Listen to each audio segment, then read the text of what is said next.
අපි අද බලමු මේ සර්කිට් එක මොකක්ද කියලා. මේ තියෙන්නේ ඔරිජිනල් කැපිටල් සර්කිට් එක. ඉතින් මේ පවර් ලයිට් එක බල්බ් එක දාලා පවර් LED එක.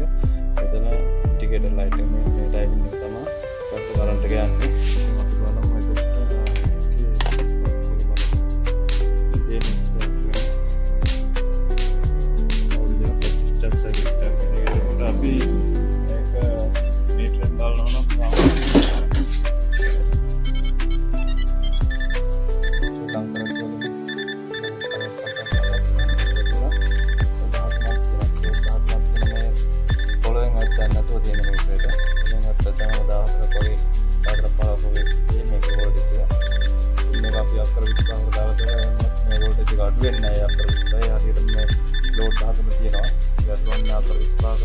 දාන්න පුළුවන් මේක ගැටලුවක් නැහැ.